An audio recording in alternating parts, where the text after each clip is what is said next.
Hello. Oh my gosh, you guys, we are back and we are so professional. This is like a real TV show. I'm so excited. Thank you guys for joining Ghost Stories with Anjelah. It's a little different this time. We used to go live on Instagram every other Friday in my backyard, and we switched things up a little bit. So you can now find us going live on Facebook, YouTube, Twitch, Daily Motion, I think is a thing. You can go to my website, www.anjelah.com/ghost stories and watch it live there. So thank you all for joining us. Wherever you are, leave me a comment and tell me where you are joining. I see, it tells me already. YouTube, Facebook. Oh, this is so cool, you guys. Oh my God, I love this. Shout out to my guy, Ryan, who hooked this all up for us and was like, listen, I know you have fun on Instagram, but let's be real and let's do this right. And we are. So I'm so excited. Tonight, drink of choice is an using some good old Tennessee whiskey because I am in Nashville, Tennessee right now. So that's another change up that we have. Is I'm usually in my backyard in Los Angeles, but tonight I am in Nashville, Tennessee, drinking an old fashioned with Tennessee whiskey. So cheers to everybody who has a drink tonight. I also have Bonzo with me. Oh, so cute and sleepy. Okay. So it's gonna be a little bit of time. We have our two callers picked already. And I would love for you guys to leave me some comments. Tell me what you're thinking. If you have any questions for their stories, leave us some questions. We can answer them. And also, special producer tonight, Jackie is in the house. Jackie, make yourself known. Ooh. Magic. Jackie is coming to you live all the way from the other room here in Nashville, Tennessee. In the office. So Jackie, did I get all the places where people are watching? YouTube, Twitch, Facebook, and Daily Motion. Daily Motion. Okay. And you guys can chat. We see all your comments coming through from every platform. We got Nevada in the house, Reno, Nevada, Texas, per usual. Texas always comes through. Okay, this is great. So we're gonna jump right in, you guys. Our special guest for this episode is back by popular demand. And this is our first back by popular demand. So after I had this guy on the first time, which was the last time, I got so many comments, so many questions in my DMs, wanting to just ask him more questions. So I was like, bruh, come back on. And he was like, yeah, let's do this. So ladies and gentlemen, please welcome my friend, Momo Rodriguez. And I'm on. Look at this. Hey, that was a freaky intro video, man. The music is like, right. It reminds me of those quinceañera videos. You know when you do a quinceañera, they have like little transition where she goes from playing with the doll to a woman? No? No? Just my family then? Wait, playing with a doll to a woman? Like it's a video? Like before the waltz, before they dance with everybody, they have the little transition with it where she's like with the little doll playing. And then she leaves the dolls, and then she goes to 14 men, and they dance with her. Which that's weird. I do know about the dance. I've been in a quinceañera. I never had my own quinceañera because it's too expensive, and I think you have to speak Spanish or something. I don't know, but so I never had a quinceañera. But I was in one. Might have been in two. I can't remember. But yeah, all I remember is learning a dance and being a part of the dance. And then that's how you become a woman. I didn't know about that. In Mexico. But aside from all this crazy music that you have, last time I did your show was great. And it was also freaky because the next day I had all these people DM me videos of demons they caught in the room. So like the next morning I wake up and my DM is full of like pictures of, hey bro, is this a demon? And it's like a little girl screaming and like random things. And you know, it's cool, but it's like 3 a.m. You're looking through your phone and you see like little, this might be a demon in my. And everybody always thinks it's a demon, like, and I want to say that like right away, like just because something weird happens in your house, it's not always a demon. Like if the chair moves, it's not a demon. If you have a weird fit, it's not a demon. Like demons are bad. Like I'm pretty sure a demon has more things to do than make toilet paper fly across the room. It's a lot of times it's just people who probably crossed on the other side. They're probably like ghosts, and we try to always throw that the D word in there, like it's gonna kill us, like And then I got a lot of people who say that they talk to they talk to demons, or that they were possessed with 20 demons in them. If you were possessed with 20 demons, you wouldn't be texting me at 2 a.m. on Instagram. It's like, bro, I need your help. I think I have like 10 demons. You're not possessed. Yeah. You're not possessed, but we do want to look into some medicine for you to help calm the voices, is what I mean. Yeah, I mean, bro, you can have, so when you, after our last live that we did, and you were like, hey, you probably want to delete some of these videos off of your phone. Can you explain why we should do that? It's like, it's energy, right? We've talked about how this is also energy. So when you capture energy, I mean, a lot of religions don't take pictures. A lot of religions, cultures feel that if you take a picture, you take part of your soul with that picture. So it's kind of in that realm where if you have video of something that you've captured, you kind of trap the entity in there. Like an EVP, when you trap a voice, you can't see it with your eyes, but you can see it on the actual on the what do you call it, on the audio, and hear it on the audio. So it's like you've caught it, kind of like Ghostbusters, where they throw that trap under and they grab the ghost on the movie Ghostbusters. Yeah. They're just grabbing, they're grabbing energy, and they're storing energy. So whenever you have it on your phone, it's like you're storing basically like a demon on your phone, if you think it's a demon. So imagine all the things, all the messages you get of people sending you like videos and pictures. I mean, that's all. If it is negative, you have like a library of negative energy. It's like would you buy a satanic Bible and keep it at your house? It's nothing in there. It's just words, right? But the idea of the energy it holds, or what it stands for, is a little freaky, a little negative. Same thing goes with the picture, So if you have something captured in something, I'll send it to me. I'll look at it, but I'm not going to save it or send it to other people. You start a chain, and the more people that view it, the more energy this thing gets.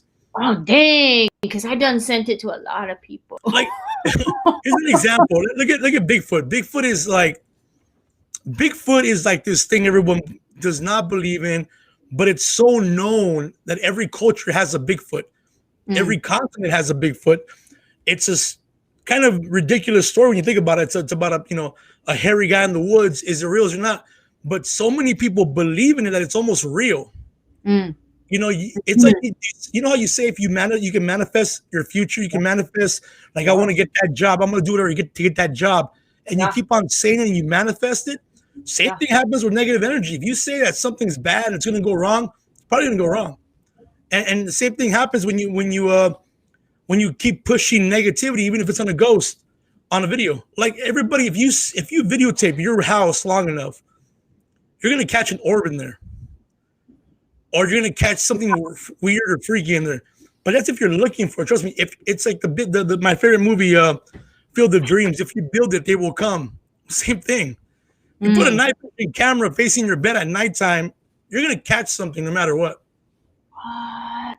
And then once you catch it, it's going to be like, oh, they must want to see me. Once you give anything attention, it's going to want more attention. So most people who do ghost hunting, that record EVPs, they notice that the more they do it, the more footage they get. And the more they show people, the more it appears in their house. So it's like, imagine you're walking around for 100 years and no one notices you. All of a sudden somebody is obsessed with you. Right. You're gonna flip the obsession. They're gonna be obsessed with you. And that's where you get attachments, where something's attached to you and you take it to you from house to house. Shoot. And it happened to us in some of the ghost hunts. Some of us got attached to stuff. Okay, let's hear about it. I mean, we did one where we did a house, or the little girl that I was attached to me. When we saw her at the Alexandria Hotel, we're doing our investigation, me and AJ Barrera, and I see a little girl coming out of an elevator shaft. She looks at me, she smiles. I told the psychic, hey man, why would she be, who leaves their kid out at 3 a.m? And he's like, you saw an apparition. I'm like, that's not an apparition, that's a little girl. She wasn't see-through, she wasn't floating, she was a little girl. And he was like, no, that was an apparition. And for like months, I would see her when I was asleep everywhere. No. Yeah, and then, I mean, that's why I stopped doing the ghost hunting, because of a little girl. And it wasn't like a scary monster or a demonic face. It was an innocent little kid. I think that's what made it real for me, because I was like, wow, she's trapped. So when you say she was attached to you, it's because like you would see her in your dreams, or like even during the day when you were awake, you would like during see the her? day. I was doing a show at the Irvine Improv, and as I'm going on stage, I see somebody in the back. Irvine Improv, you know you can see through where the light's at, where they give you the light. You see, like, you can sometimes see The the old magic. improv or the new improv? The old improv. Okay, yes. It was easier to see the back of the room, and you could see, Yeah, right. give you the light. Well, I would see, like, where the manager stands, I would see somebody, like a little girl, stand there one night after I shot this, and I was like, I can't do this, man. And then I was seeing this man in a hat, like this hat, like this. I would see him all the time. And then one day, I was at my mom's house, and she has Mexicans. They put everything in Bibles. They put family pictures in Bibles for some reason. So I remember I was helping her move something, and one of the Bibles fell. My mom always has a Bible that's open in her room, and a picture fell, and it was that same man that I would see every day. And I had a dream about that man, that I was on the bus, and he couldn't get off, and he was telling me about my career. He was saying, "Don't give up, keep on going. You got big things coming ahead." And the next thing you know, he couldn't get off the bus with me. He goes, I can't get off with you, but we got people that were very proud of you. Never knew who this guy was. A week later, I find out that picture of that man was actually my uncle that passed away before I was born. Wow.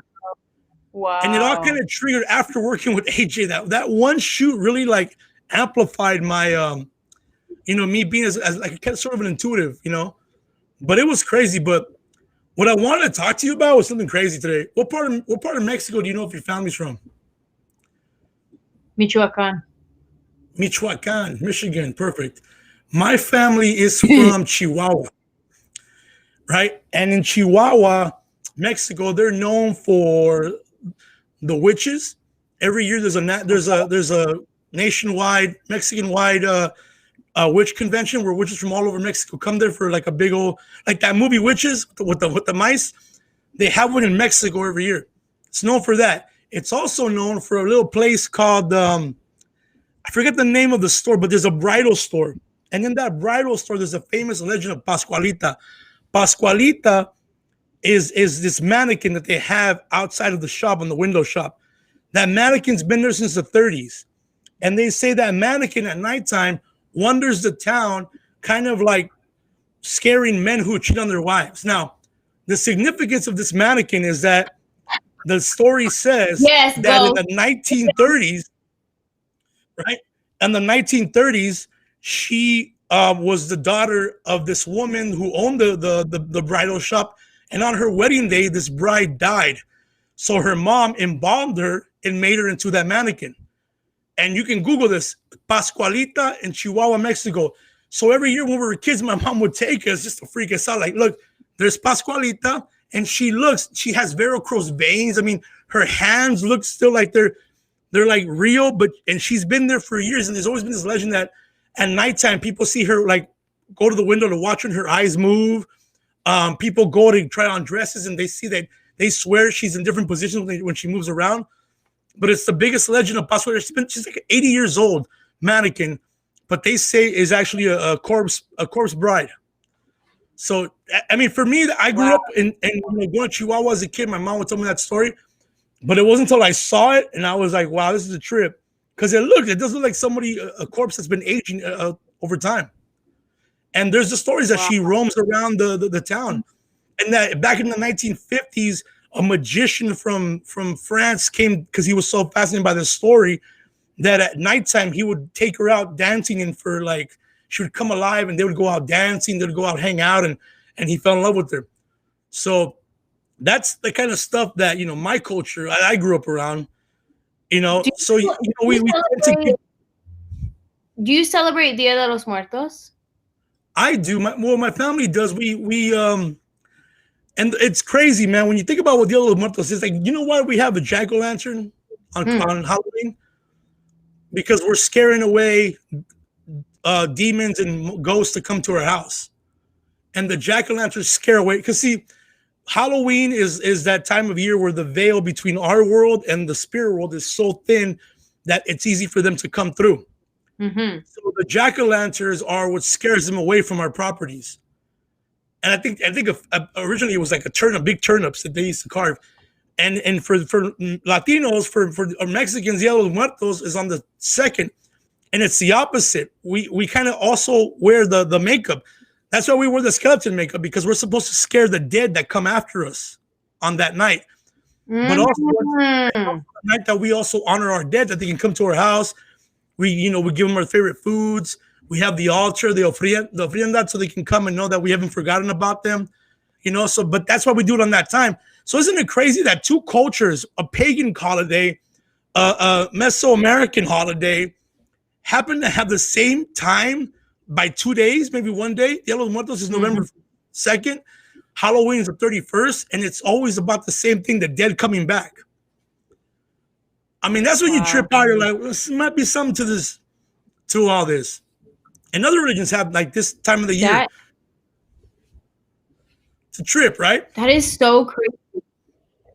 That is so we never really celebrated Dia de los Muertos in our family. But this year, I know my sister is celebrating, my cousins are celebrating.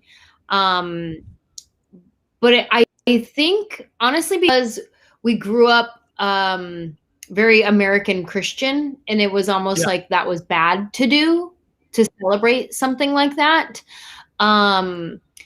But now we're grown up and choosing to believe that some things are of God and some things are just like cultural, that we're like, oh, that's bad. And you're like, is it bad? Or did somebody tell you that along the way and now you just go with it?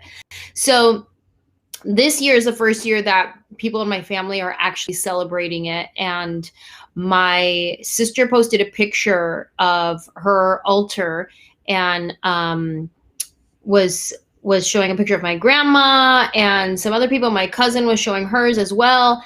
And she was like, my one cousin was like, I heard grandma's singing the other day. And like, she heard her voice singing. And I was like, oh my God, that's incredible. And then I was saying how when I was doing a meditation recently that I heard my grandma's raspy breathing, like, cause she had asthma. So I know her breathing, what it sounds like. And I was like, I could hear her breathing recently. Like in Dia de los Muertos during this time, does stuff like that happen when you're like honoring the dead? You know, I think it's known to happen. It's known to happen during Dia de los Muertos, and also what, you know, the Catholics call Semana Santa, during the Passion of Christ. That week, Holy Week, is when people tend to hear the dead, or people like remind them, or perfumes, the smell of a perfume. Someone that you've known, that of a loved one, the hummingbirds or butterflies or dragonflies come closer to you for some reason. You know, they say dragonflies, hummingbirds are basically a message from a loved one. But a lot of people during this time of year have more noises in their house than usual. You know, there's more. Now you can science it up a little bit. There's changing wind, changing temperature. It's windier. You know, it's not as warm, it's colder. Wood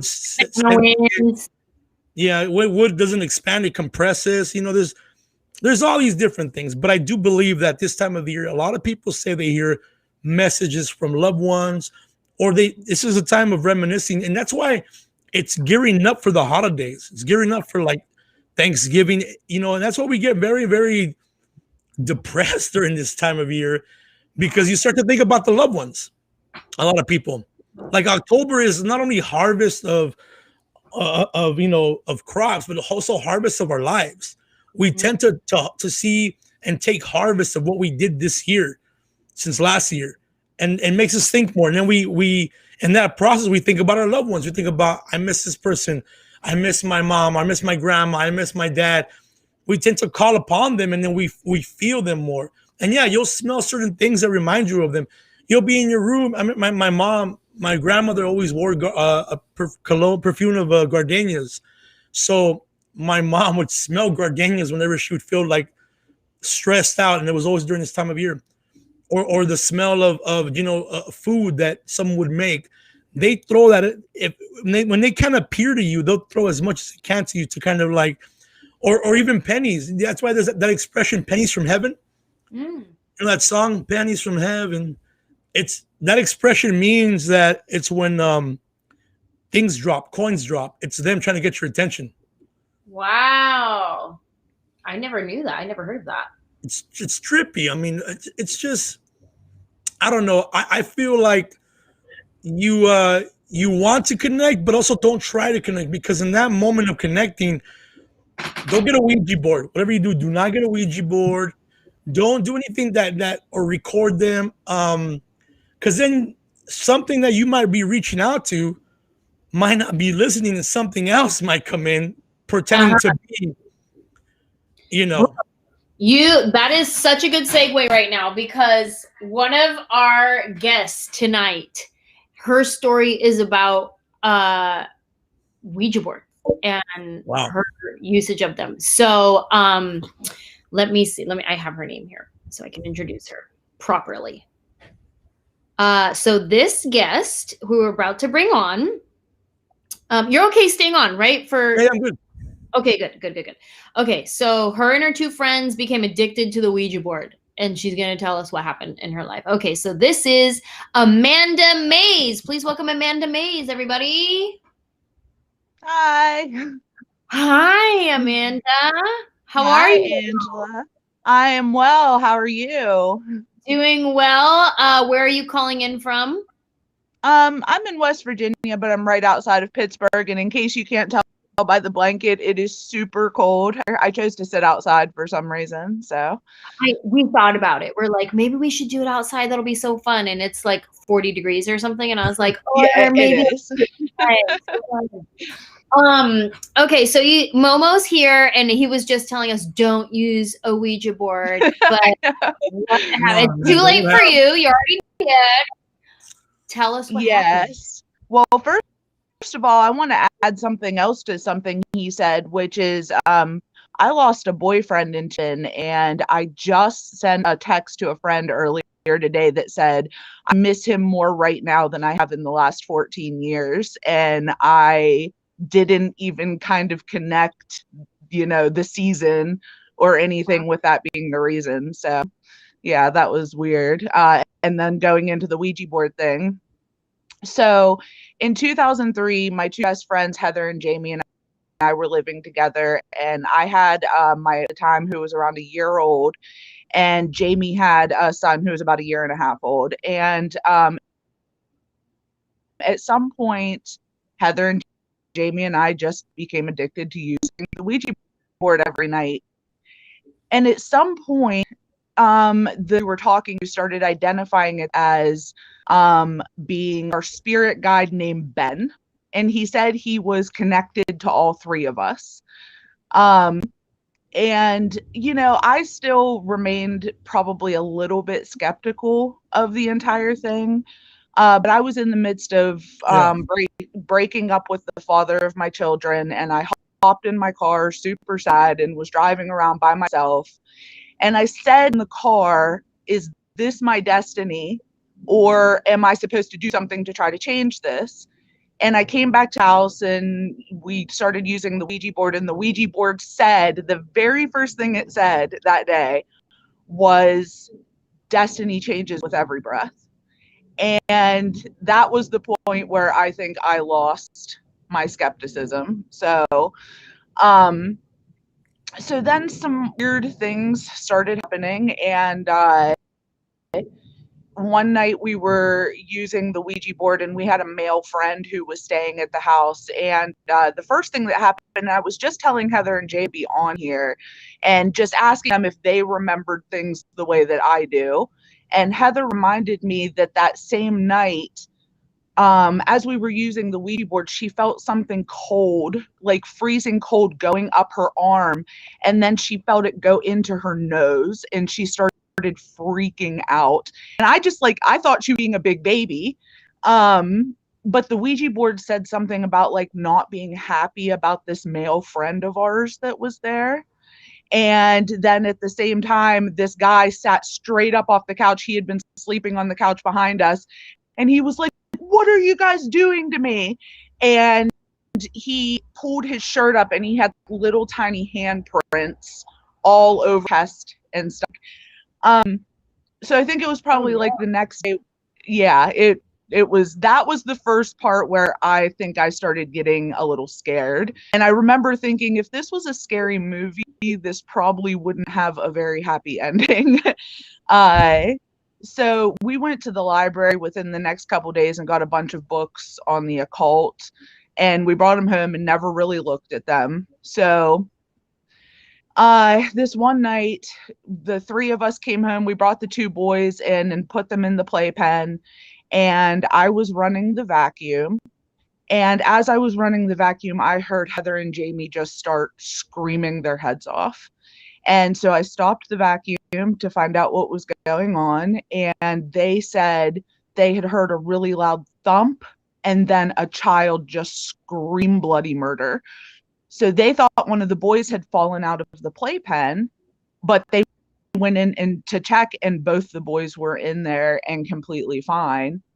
And as they're telling me this, I am suddenly overcome with smell of rotting meat. Oh. And so, yeah. So I'm a bit of a neat freak. So for there to be like a weird smell coming from somewhere, it's kind of doubly concerning. So I start searching high and low for the source of this smell. And as I do, Heather grabbed one of the books that we had picked up from the library. She opened it to a super random page in the book, and she sat down and she looked at me and she said, "You have to come read this." I was like, "Heather, I have to find where this smell is coming from." And I looked at her and she was ghost white.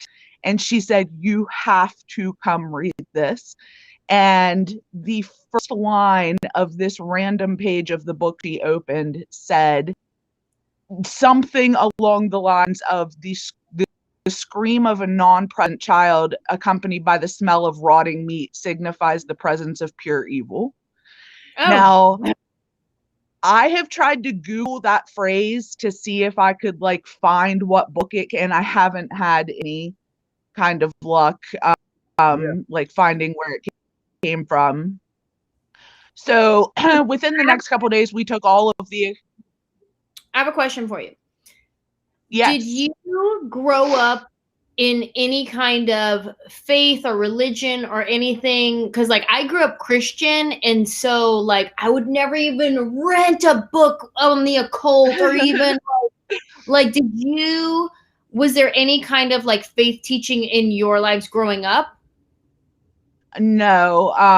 As a matter of fact, we were completely devoid of religion. My father had been like a Jehovah's Witness growing up, and then my mom, so we just kind of did nothing. Yeah. But one crazy thing is that my parents have always told me many stories of like me having this crazy ESP when I was little, that I could tell them things that were going to happen. And of course they had no idea how I would have known. And so yeah, we took the occult books back and got a Bible and brought it home and set it open on the chair and just left for the day. And I don't really remember anything like too crazy happening after that. But there is an icing on this. Okay. Forward about a year, and Jamie and I are living in another apartment, and Heather has moved in with a man, and Heather came to visit, and we decided to break out the Ouija board for old time's sake. And Heather and I had just You guys got I had Monopoly? just Like Monopoly or something? Connect You guys 4 just- maybe? Or When we Yeah. come into evil, like pure evil, let's do it again. wait, and Uno. the thing is, we had lost the Oracle too. The Oracle was nowhere to be found. Listen, guys, I still have this Ouija board, so that's something else. But we were using like a wine glass at the time because we didn't have an Oracle. I haven't used it. I haven't used it since. Was the then. wine glass full or empty? It was empty and it was upside down. Yeah. So I had just had my second at this point, and Heather said to the Ouija board, Jamie has a son, Amanda has 2 sons. When will I have kids? And the Ouija board said 7 for you. So that became like a running joke over the next few months was, like, haha, Heather's going to have 7 kids. Haha, you know. So this was in this was in June of 2004. Now fast forward to January 2005. And again, now we're all 3 separated, living in different places. And I was just laying in bed one night and all of a sudden 7 for you popped into my head. And I was like, oh my God, June, July, August, September, October, November, December, January, Heather's pregnant now. And I called her the next day and I was like, you're so pregnant. And she was like, no, absolutely no way. And just to, she was absolutely pregnant. And we've done the calculation since then. She could have only been about 2 weeks pregnant at that time. So, yeah. Is incredible. Okay, so Vicky watching on Facebook right now says, get rid of the board, put it in water, and then dry it out and burn it. I don't know if there's significance to putting a Ouija board in water. Do you know anything about that, Momo? No, I mean, to be honest with you guys, when it comes to a Ouija board, you're not going to get rid of it. You got to give it to somebody. That's the only way to do it. You can't burn it on fire? I've heard countless stories of people have thrown it away and it ends up in their house the next day. Countless stories of this. Or just don't open it. Leave it alone. Ignore it. Keep it in the garage, somewhere around. Real quick, Amanda, I'm not sure. You don't have to answer this question, but what did your ex-boyfriend die of? It was an overdose. Did you? This is gonna sound weird. When you were doing all this stuff, when you were in the Ouija board, you were trying to connect. You were trying to get some answers for something. There's a question you wanted to ask him. Yes or no? Yeah, I don't think so. I don't think there was anything specific at the time, and it was before he died. It was several years. He died in 2007. This was like 2003 and 4. Yeah. What was it? What was it that you were asking the Ouija board when you started?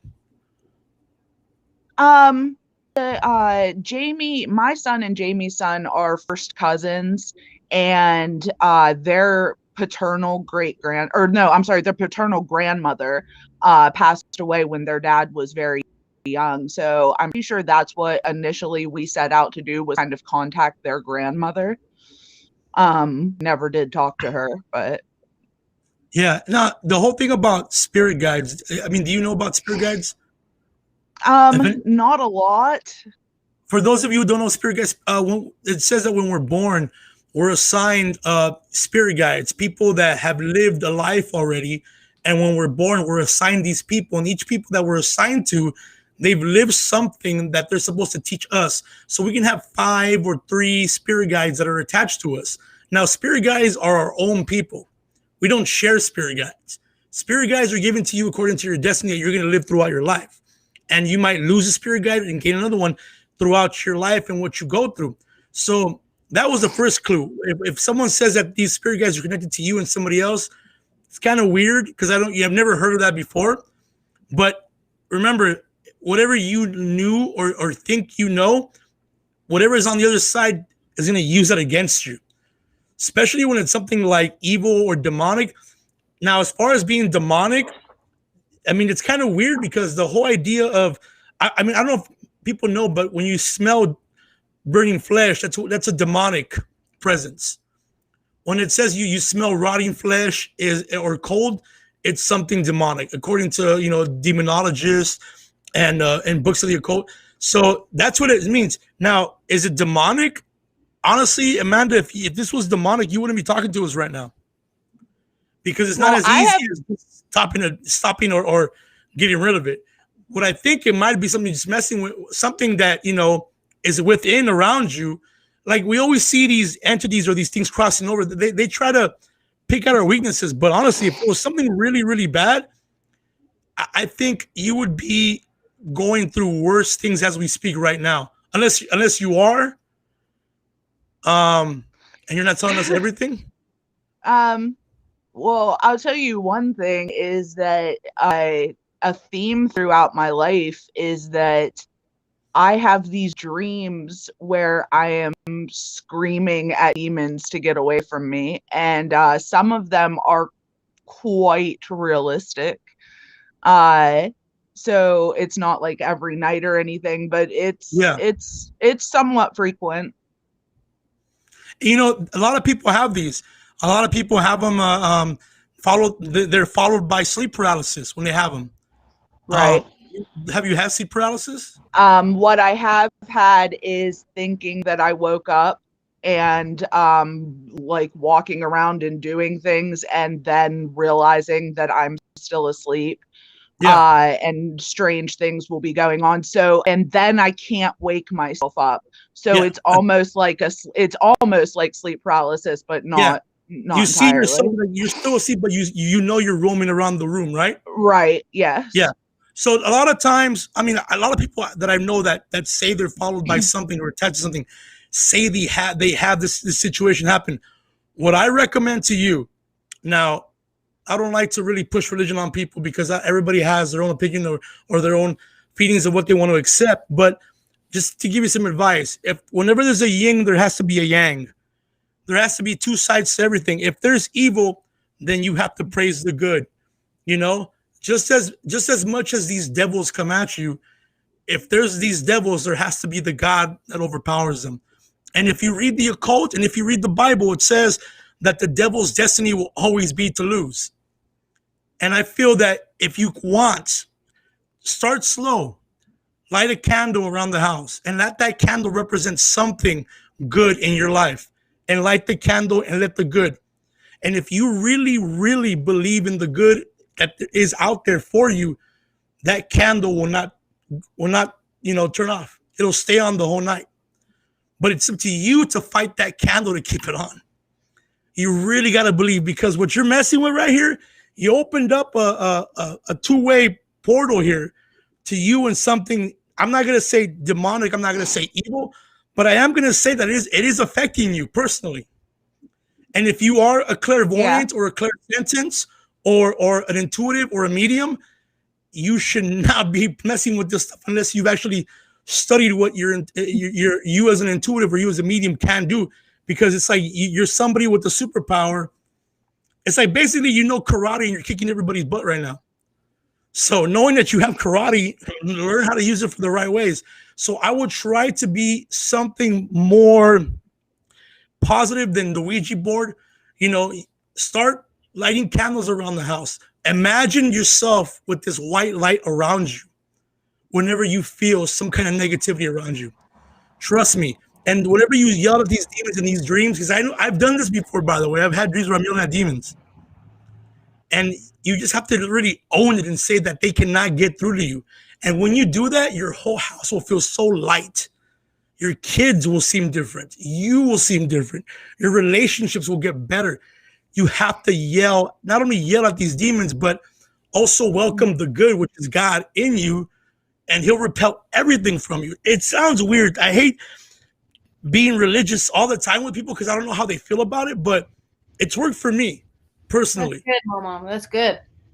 I don't think it does sound weird. I appreciate it greatly, and I am going to follow your advice. Thank you. Thank you. And that makes me feel so good because I see pain in your eyes.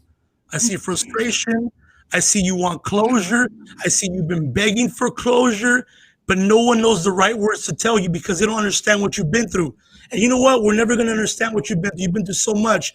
But what I can tell you, and something's telling me that you need a hug, and it's not from anybody, a person. It's from something higher than we can provide.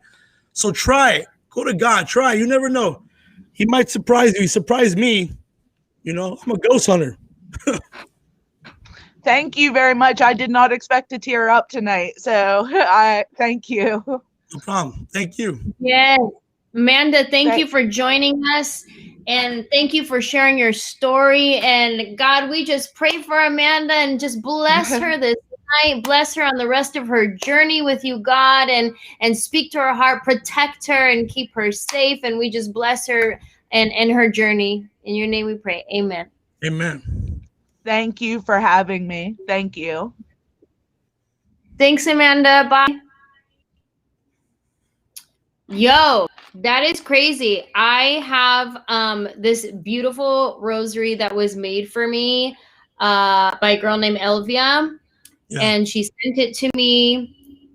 And she was like, for your ghost stories, when you do your ghost stories and to help protect you and keep you safe. And I was like, as she started telling her story, I had it in a box like this right in front of me.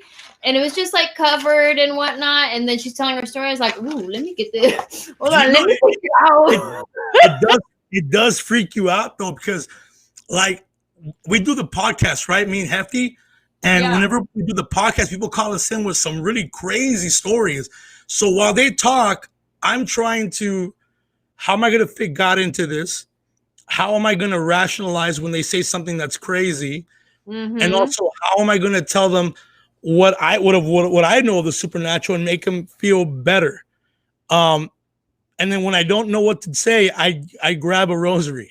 Yeah. And because it is pretty freaky. I mean, you know, when you go through something like this, you can't talk to people about it. They think you're crazy. You know, how do you go to your friend's house and say, hey man, I think there's a demon in my backyard? You don't call an exterminator. You can't just tell people like, hey, I think my kids are seeing a dead kid in the room. You know, there's no support group. Is it true you're never supposed to wear a rosary? They say the only time you wear a rosary is when you die, right? That's why they don't wear them. Yeah. When you die, they bury you with the rosary on. I think it's more of, you know, that's the thing about being Latin Mexican. Most of our religion is superstitious. So it's kind of like you forget where we're at. Like sometimes I don't know if it's religion or it's superstition. I used to know how to do the go do the prayer with the rosary and everything because I did my first communion, catechism, and all of that when I was younger, when I was like 7 years old, and I used to do it with my grandma. But I don't even remember it now. I wouldn't even know. It's just like the sinner's prayer or something, and you go all the way around each bead or something. I don't remember. It's Hail Mary, Mother of Grace, and then Our Father, and then it's 5 times around. You do 10 Hail Marys or 5. I mean, I used to do it all the time, but now whenever I go into a ghost hunt, I take a rosary because it's more about what it represents than the actual prayers. You know, and most rosaries, actually, all of them are blessed by a priest. Okay, so I don't know if she had this blessed by a priest. I think she just made it for me and okay. Well, but I'll have somebody bless it. Yeah. I bless it right now. Lord, bless my rosary. Amen. There you go. I'm ordained. Really? Yeah, I'm ordained. I could perform weddings and stuff like that. Oh shoot! I love your hat, by the way. Can we talk about that for a second? Thank you. It's made by my friend Pachuco Style. He made a little. It's made out of amazing material. The side with the the colors. You see my cross? Oh, that's dope. I love it. I use this when I want to look cool and Mexican. I love it. Okay, let's go to our next guest. Our last guest of the night, Andrew Vasquez. He has a ghost story about a girl who was killed or she killed herself in the dorm building that he stayed at in college. And they have some audio recordings, apparently. Welcome, EVPs. Andrew Vasquez. Hello. Hey, Andrew. Welcome. Thank you. Thank you for having me. Where are you calling from? I'm in Brooklyn right now. Williamsburg. Well, nice. Brooklyn. Come through, Brooklyn. What's the lockdown situation like in Brooklyn? It's like the social distancing, masks. You could still go to like restaurants and stuff, but you have to like they only have 25% capacity inside and outside, Wow. all that stuff. Yeah. But Mm. it's New York is not like the media is saying it is, like the chaos in the streets and ridiculousness. It's fine. No. Thank you. Coming to us live, Andrew Vasquez on the streets of Brooklyn. It's fine. Thank you for having me. We're doing fine. Yeah. Well, okay. So let's jump right in and tell us about where were you, what college is this, and tell us the whole story, everything. Okay, so this kind of goes back to what Momo was saying in the beginning about being tied to somebody. When he said that, that resonated with the story that I'm going to tell you. Okay, so let me set the scene. I live in New York, obviously. I went to a school all the way upstate by the Canadian border. It's in the middle of nowhere. It's a campus and then a music school. I went to the Crane School of Music. Okay, and like I said, it's in the middle of nowhere, and the winters are frigid. Okay. Yeah.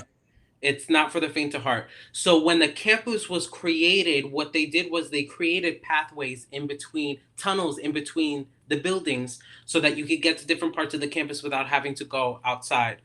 Okay. Now, the one of the first things I learned when I went to like the orientation and getting to know the college and when I first went is like the extensive paranormal history of the college.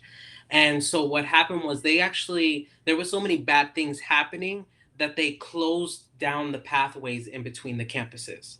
Wow. Okay.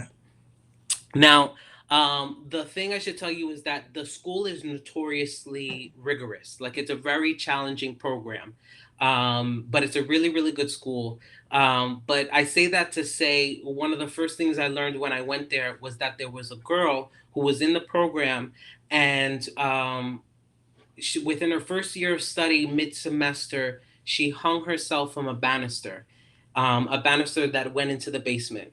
Okay. Now, the pathways between the basements were closed, but obviously the basements were still open. So, but they closed that part of the basement off where she was. So you could like pass it, and the basements are real sketchy, like real sane asylum type shit with like tile and bricks, and it's not a cute. So, but the part where she is closed off, so you can't access it.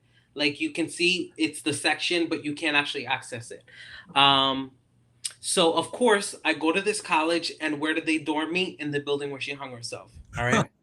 But like I said, it's always closed off. But one night we were passing it, and we were going to the other side of this dorm building through the basement, and there was an entranceway open that's never open. So we were like, So we went. We got cameras. We got tape recorders. And we went at 3 o'clock in the morning because we're loco coco, and we took pictures. We took a bunch of pictures, and we asked a bunch of questions and just recorded the audio. Now, nothing like really crazy happened. When we went back to the room and we started going through all the footage, we saw like there was a picture with an orb in it, but there wasn't like anything too crazy. But then we were listening to the audio, and there was one specific part where we could hear a whisper, but we couldn't really tell what the whisper, what was said. So we listened to it over and over, and we were like, we can hear someone whispering, but we can't hear what it says. So my friend, who was a little bit more tech savvy, was able to amplify the sound. And so when we listened to it amplified, we heard we heard a woman's voice whisper, "Look at me." And we that didn't really mean anything to us. That didn't really mean anything to us yet. Okay, so after that, I started getting bedroom visits. Okay, and what I mean by bedroom visits is that things started knocking off my walls. Me and my roommate would leave. We would come back. My whole desk would be cleared off. And then one time we were actually sleeping, and while we were sleeping, it sounded like someone took their hand and swiped the blinds and where my desk was, and then swiped everything off my desk, including my laptop. No. So we were really freaked the hell out. And then what's it called? So what I did was I moved, but I moved to just a different part of the dorm. As most normal people would do. I was like, I'm out. What I did was I'm out. I moved. So I packed up the space. I said, "Girl, bye." That's how every Latino ghost story ends. Every Latino ghost story. So we moved. Yes, And that's it. but I just moved to a different part of that same building. Okay. Now, the school was doing a ghost tour. So me and my boyfriend at the time signed up for a ghost tour, and what it was, they had someone hosting the tour who was just going through the history of the paranormal activity of the campus, and then there was a medium along with her who was just there to see if anybody was going to come through. So of course we go on this ghost tour, and we end up at this section where the girl hung herself, and the lady's telling the story about the girl, which I already knew, and then the medium was like, "Oh wait, she's actually coming through," and I swear I felt a breath on the back of my neck, and all my hair stood up. We were the people doing the tour were in the front. There was a crowd, and then we were in the back corner of the section. So I feel the breath, and then the medium goes, "She's here, and she's actually all the way in the back behind these two gentlemen." I almost pooped my pants, first of all. Okay, second of all, so she saw the panic on my face, and she was like, "No, don't be scared. Like, she's not here to harm. She is just looking for attention. She just wants to be seen." Yeah. And I was like, "Oh my God," which it all made sense. Like she said, "Look at me," obviously, because she wanted us to pay attention to her. And then she was probably doing all that stuff in my room because she wanted attention. She wanted me to pay attention. So anyways, we were totally freaked out, right? So at that point, I was in a different part of the same building, and I was living with the boyfriend at the time, and we were sleeping. Now I'm a very light sleeper. Yeah. I toss and turn all night. I wake up very, very easily. And so in the middle of the night, I was moving from one side to the other. And as I was passing, my eyes caught the foot of the bed, and there was a girl standing there. Now, for about 10 seconds, I just was peeing my pants and just laid there. Yeah. After the 10 seconds of like fear, I was like, "Wake up, bitch, wake up." And he's like, "What? I was like, "She's at the foot of the bed. She's at the foot of the bed." So he gets up and he turns on the light, and she disappears. And I was like, "I've had it. I've had it." So then I moved out of that dorm room, the dorm building altogether. And then after that, the activity stopped. But homegirl was looking for a friend, and listen, I had enough friends. So Are you psychic? You think? I mean, are you an intuitive? Are you sensitive to things like that? I think so. I'm very sensitive to energies. I'm very. I think you have the gift. I think you're an intuitive, because what you're telling me is what people who are clairvoyants, like clairvoyances, that's what they go through, and I think she knew that.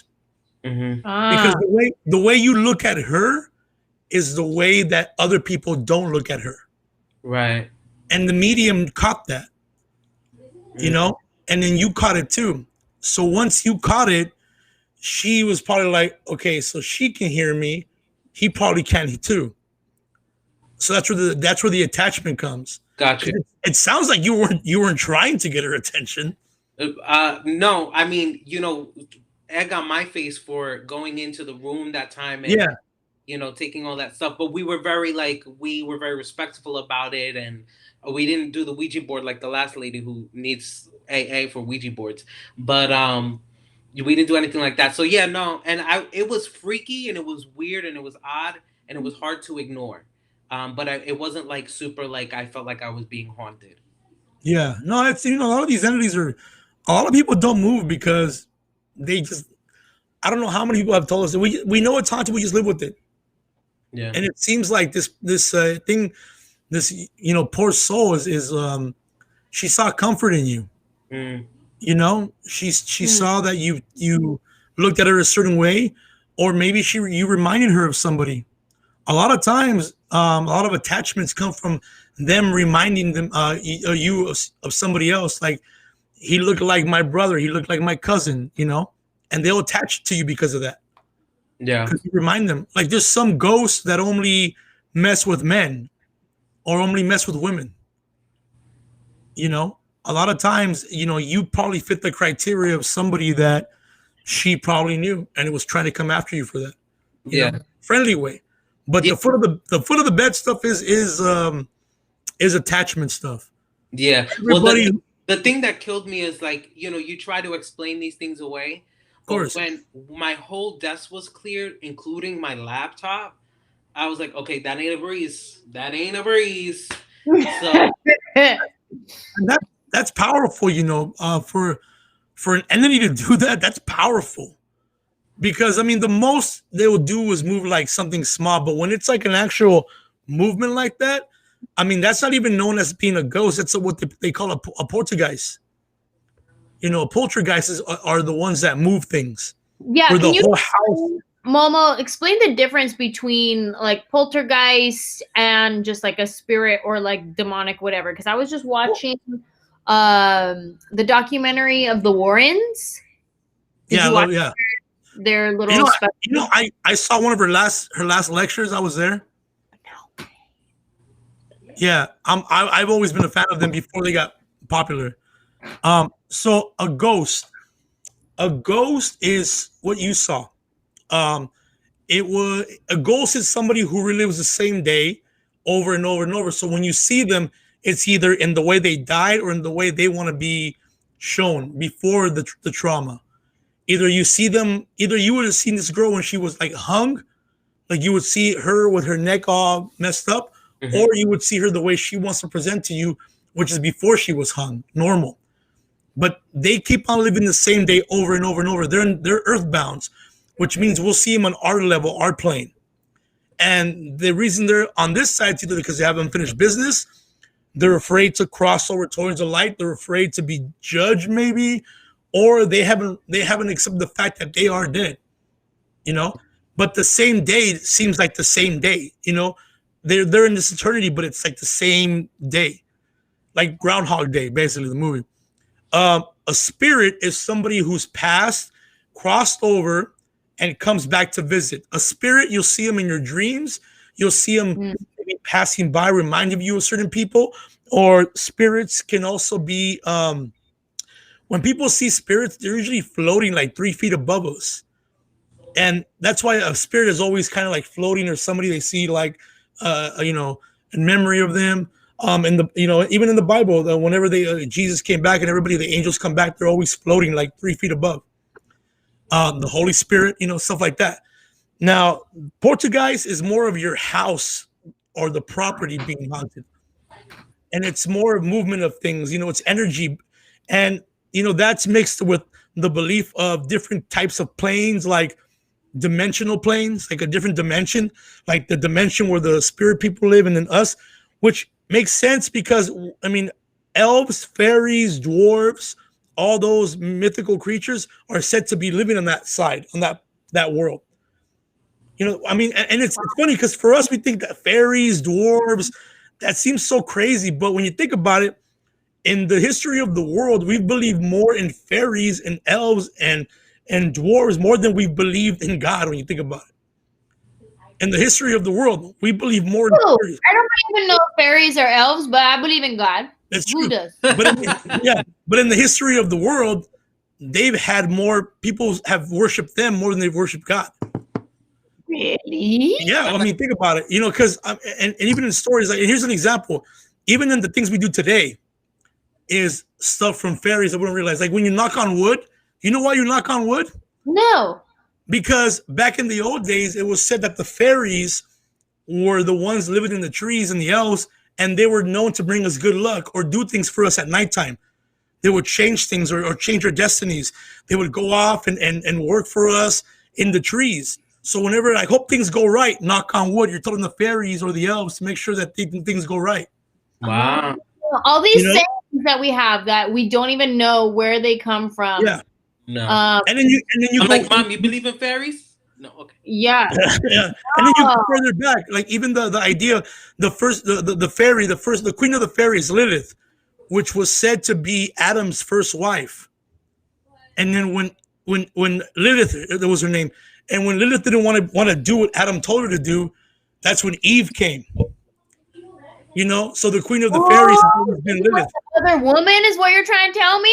You trying to come here with some new gospel? Like, then Eve over here, then came in was like, I'll do it, Adam. Bye, Lilith. I could do it. What you need me to do? So Lilith is the queen of the fairies, and she's also known to be the bride of Satan. Like, those are part of the fairy lore. Oh, this just got interesting. And back in the old days, fairies were bad. When a woman had a miscarriage, it was said that it was because the fairies came and took her baby away. So fairies were the most negative thing back in the days. Fairies were evil. You don't want to have a fairy around your house. That fairy stole my baby. Yeah. The tooth fairy, though. Who invented the tooth fairy? Why is she the good one? The tooth fairy is the same thing. You know, they say it was their way to pay tribute, so they wouldn't take your baby away. Baby tooth. See, that's why they take babies away. So you would feed them the baby tooth, so they wouldn't take the baby.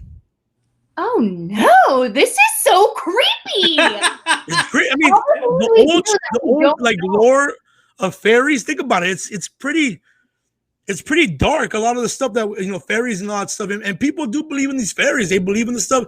You go to Iceland. Iceland has the University of Fairies. In Iceland, it is the fact that elves are real. In fact, you cannot build a freeway, a street, or remodel a house unless you ask permission to the fairy council to make sure there's no elves in that street living within the rocks. May I ask what they study at the University of Fairies? They study fairy lore, like where it came from, the names of certain fairies, names of how they came to be. It's very. That's why that part of the world, Iceland, is very. They're very much into like I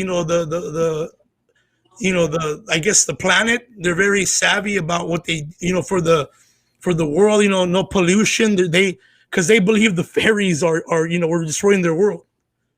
It's crazy. Wow. And then there's levels of fairies. There's the good fairies, the bad fairies. I mean, Mexico has El Duende.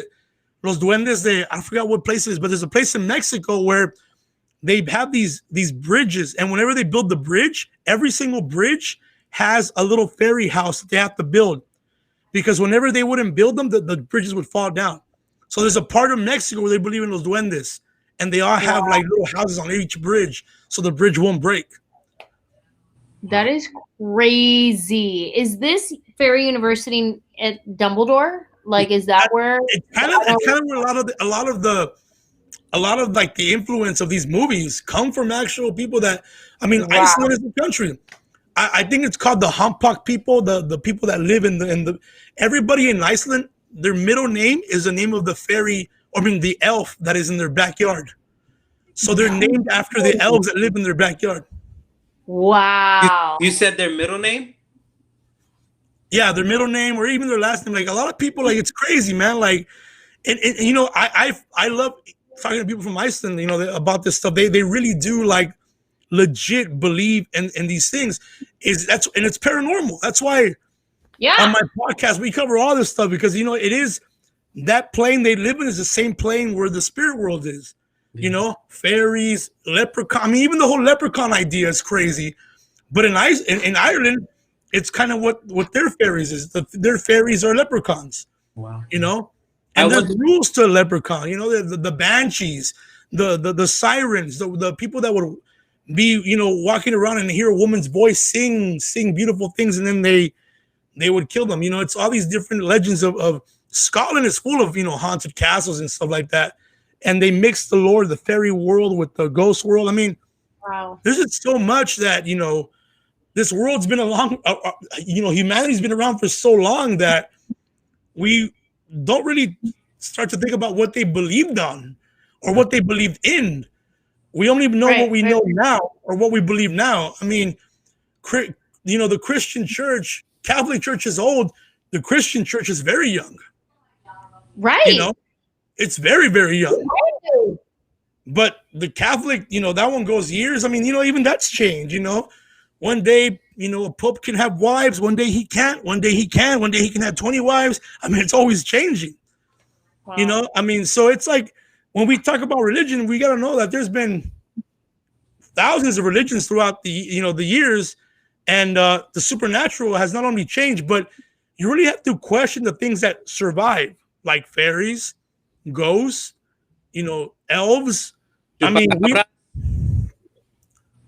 do you think there's, I mean, this is all speculation now at this point, like in the same way we see like, or some people see spirits or ghosts or whatever, in Iceland where they say, oh, I saw a fairy. There, is it the same kind of thing, like a spirit? Yeah, because some people don't see them. It's like they choose themselves to be shown to certain people. Now I'm gonna tell you something that I didn't want to talk about because it freaks me out, but I'm gonna talk to you guys about it. So we know some people in Long Beach. I got some friends, and I have a few friends that they know I'm into this realm. So they've been talking about something that's been freaking me out. So we got a friend that moved into an apartment in Long Beach, and before she moved in, she asked the guy, "Is anything weird in this house?" She goes, "Yeah, there's like a little a rat human elf creature that comes out here and there, but he lives up by the window."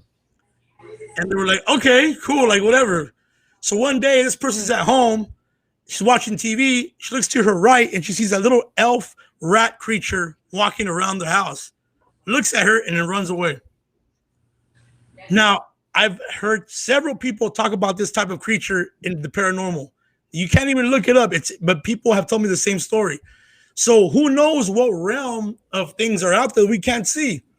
I mean, how many animals are discovered every day that we thought didn't exist? I mean, there's so much. I wanted to ask you about, do you think that the chupacabra is like a paranormal creature? I mean, this is going to be crazy. I think chupacabra is some kind of like an alien or science project that got loose. Think about it. I mean, chupacabras did happen. There was people that had hundreds and thousands of cattle that were being destroyed. All the blood was sucked up, almost like it was just sucked up out of nowhere with no traces of blood. I mean, these things did happen in Mexico. That did happen in Arizona, in Texas. It happened in California. It happened in Baja California. They didn't say it was the chupacabras, but they all had the same thing. There were animals that were like, all their blood was sucked out, and there was a little bit of marking. People say it was UFOs. People say, but that's where the people say that chupacabras was some kind of a alien human or science project that got loose. And they found some animals that they never knew what they were. But the chupacabras, I mean, it was a thing that went on because these animals were being found. And the people who have seen it said it was a creature that was about 6 feet tall that had wings, kind of like Jeepers Creepers. Jeepers Creepers was based on the chupacabras descriptions. Wow. The movie Jeepers Creepers? Yeah. Wow. Yeah, it was based. I mean, and then we go into the Mothman prophecies, a thing that really did happen. The Mothman, that story really did happen. That's movies. I know. This is crazy. And then the Mothman, it looks like a chupacabra when you think about it. All I know is every time I call my grandmother in Puerto Rico, I'm like, "Hola, la bendición, what's going on?" She's like, "Oh, I caught a chupacabra. I put it in a." I'm like, "Well, stop lying. You're telling stories again." But they see these weird animals come out of Mexico and South America, and Puerto Rico is probably known for a lot of strange creatures too. But it's just hard to like really talk to people about it. They think you're crazy. So what do? You learn about the lore, you learn about what it can be, and then just you have to decide for yourself. And then when you see it, you're like, wow. Because I've seen some stuff in the research we've done, but I stopped because I'm trying to be a TV star. Well, listen, that is a great transition because we are past an hour at this point. Let me first say, Andrew, thank you so much for joining us tonight, sharing your story, joining the conversation. We appreciate you. Really quick, there was a couple questions that came in. People wanted to know what was the name of your school because they wanted to look up the story of the girl. It was Potsdam University, and it was the Crane School of Music. Awesome. Thank you so much for joining us. We appreciate you, and everybody loves you in the comment section. They were like, we love Andrew. Tell us more stories. So thank you so much for joining us. Thank you, guys. Have a good night in Brooklyn. Stay safe. Wear your mask, Kate. Okay, we'll wait. I'll wait. Bye, boo. Momo, this has been such a cool conversation, just like the last time, jumping all over the place. And I know you talk about a lot of this stuff on your own podcast. So tell everybody about your podcast, where they can find you. And we're going to have to bring you back again on another episode because people have so many more questions for you. But let's tell them where they can find you regularly on your podcast. You can find me on Momo Rodriguez on my IG, just Momo, Momo Rodriguez on Instagram. And I post when we have our podcast. Our podcast is on every platform. It's called Para Gordo Activity because it's two chubby guys. So Para Gordo, Para Gordos. And we talk about, we interview a lot of celebrities. We bring them on the show and they talk about, their experiences. And then sometimes we have open calls where we just call anybody to come and we put you on the podcast. And the things we talk about are basically what we talk about here. Except we're a little raw and uncensored. We're a little, because we argue because it is a crazy topic, right? Like you don't know if what you're saying sounds crazy or you don't know if it sounds like you're making sense. But these are questions that people are afraid to ask, and we love to answer questions that people are afraid to talk about. So, and by the way, if somebody wrote on here that if by us listening to this, is it going to bring stuff to our house? No, it's not going to bring any ghosts to your house if you listen to a podcast, right? So good to know. yeah, don't worry about that. I mean, Anjelah and I are not making fun of this. We're not disrespecting it. We are just very, very curious about it, and we're approaching it with respect. And as long as you approach anything with respect, you shouldn't be afraid to learn about it. So it's educational. We're not here to make fun. We're not here to make fun of anybody who's willing to tell a story that is, we're just here to listen and to tell you that if you believe it happened to you, then we believe in you too. Because why would you lie to us? Right. Exactly. We're not here to. You're amazing. Thank you so much. You're just like a wealth of knowledge in this area. So I appreciate you coming on because I started this show as a fan. Like I'm just a fan of like ghost stories and like, woo, scary stuff, but there's so much to learn. There's so much to learn what not to do, what you can do, how to be respectful in learning.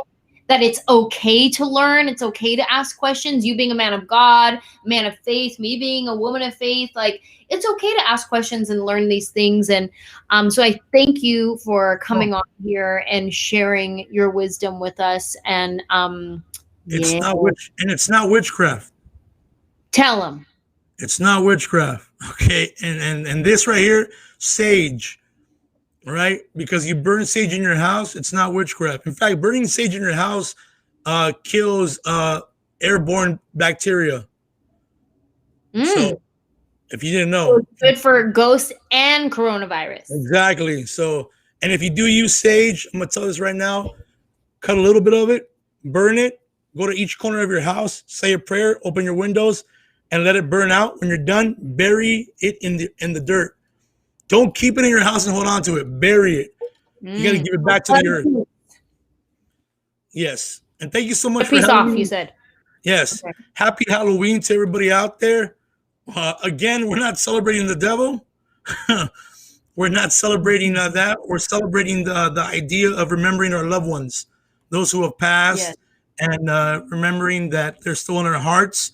And if we ever want to connect with them, don't use a Ouija board. Just close your eyes and say a little prayer for them, and they'll be with you right there.